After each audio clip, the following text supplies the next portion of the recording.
Bem, pessoal, então agora que nós já entendemos um pouco sobre o que é arquitetura, né, quais são os tipos de arquitetura, nós vamos começar a desenhar aqui a arquitetura do nosso template, né, do nosso software que a gente vai criar aqui, né? E a primeira coisa que a gente vai conversar é sobre funcionalidades.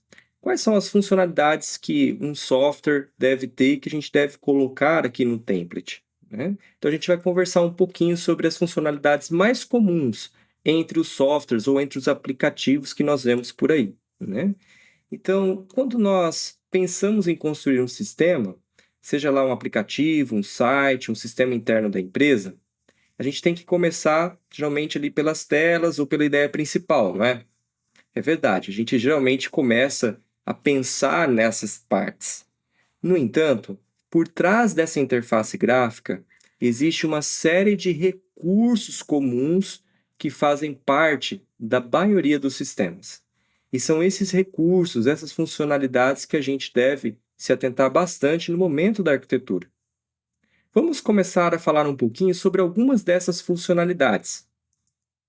Então, conforme nós já vimos, é normal a gente querer fazer ali, então, né, a parte onde a gente tem as telas que fazem cadastros, que exibem informações, mas por trás dessas telas existe ali um CRUD, né? Ou seja, a gente pode criar, listar, editar e excluir dados, né? Então a gente precisa pensar nessa funcionalidade, né? A maioria dos softwares vão proporcionar a gente criar, listar, editar e excluir informações. Por exemplo, você pode ter um cadastro de usuário, cadastro de produto, cadastro de cliente, um cadastro de pedido, que é você fazer pedidos, cadastro de uma nota fiscal, que é você fazer uma nota fiscal, e por aí vai. Então existem muitos cadastros dentro do sistema. Para todos esses cadastros é necessário então ali um CRUD, né? A gente ali criar, listar, editar ou excluir informações. Também é importante a gente pensar numa interface com a API, né? Ou seja, a gente vai ter uma comunicação entre aquilo que o usuário vê, que é o front-end, e daquilo que realmente acontece nos bastidores, que é o back-end. E essa comunicação, ela acontece através de APIs. Então, na maioria dos sistemas, né, estruturados, você vai ter ali uma interface com a API.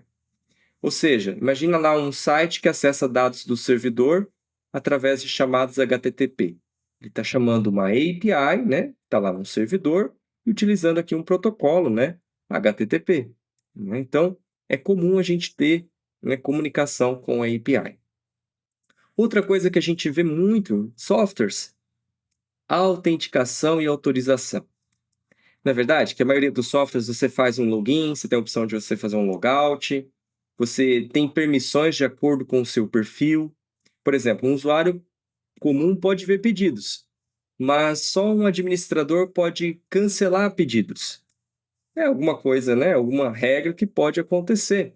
Você pode ver muito isso, né? Regras diferentes de acordo com o perfil do usuário. E falando em usuário, todo usuário vai ter que estar logado no seu sistema.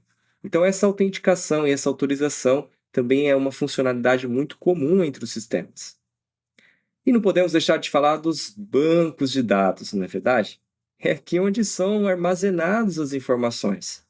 E existem vários bancos de dados, né? SQL Server, PostgreSQL, MongoDB e por aí vai, cada um com as suas particularidades, com as suas características, com a sua utilidade.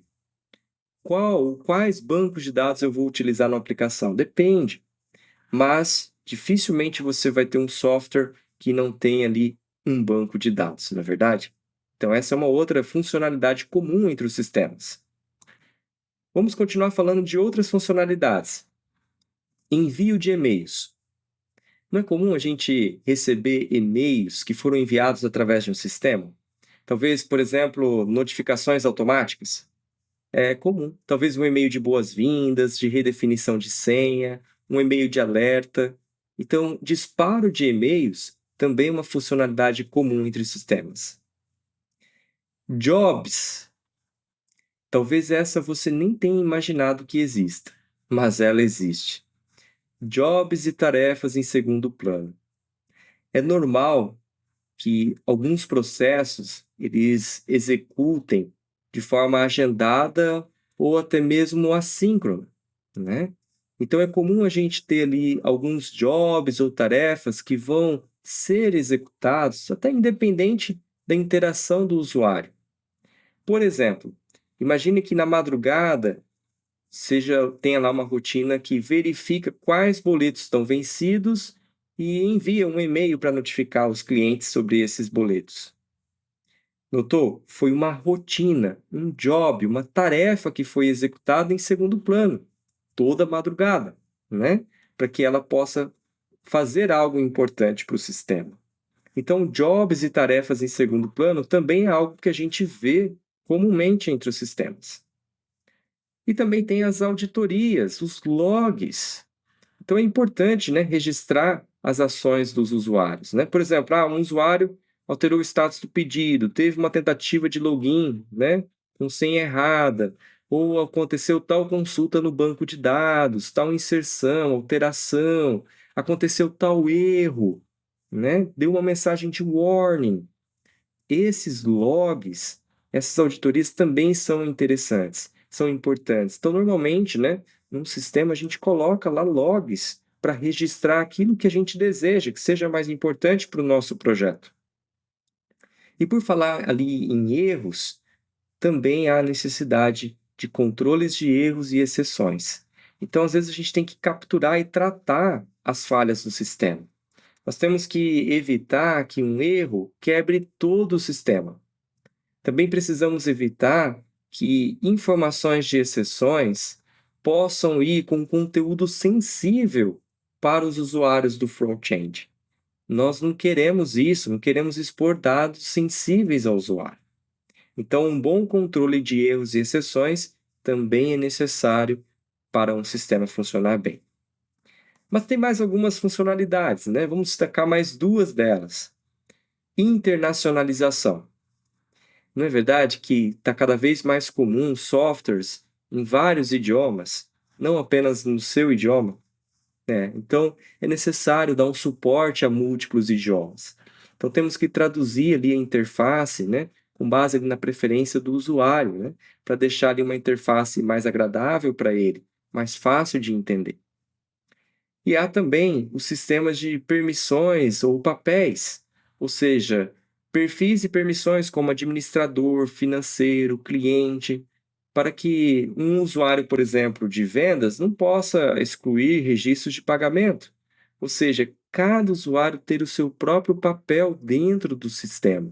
Também é algo muito importante. Então, nós falamos aqui, pessoal, sobre algumas funcionalidades que é muito comum entre os softwares no dia a dia. E é bem provável que você já deve ter agora notado, né, que talvez aquele software que você utiliza aí, ele tem uma ou até mais funcionalidades dessa que nós destacamos. E é verdade, a maioria dos softwares vão ter várias dessas funcionalidades. Dentro do template que nós vamos criar, que a ideia é essa, né? Nós criarmos um template que seja útil para a gente poder criar qualquer software, né? Ou pelo menos a maioria dos softwares. Então, esse template que nós vamos criar, ele já vai ter ali, né, a maioria dessas funcionalidades que nós vimos. Funcionalidades essas que são essenciais para a gente poder criar qualquer software utilizando esse template. Que legal, né? Então, nós vamos construir juntos um template que tem aquelas funcionalidades que nós vimos, né? Que faça com que você possa criar projetos, softwares, né, que implementem essas funcionalidades da forma como vai fazer mais sentido para a sua realidade, para o seu projeto. Legal, né? Muito bem. Então, agora que nós já vimos um pouquinho sobre funcionalidades comuns entre sistemas, já vimos algumas funcionalidades que nós vamos ter que colocar aqui no nosso template, chegou a hora de nós desenharmos como vai ficar, né, o nosso template, como vai ficar a arquitetura dele. E nós vamos começar a fazer isso na próxima aula. Te espero lá.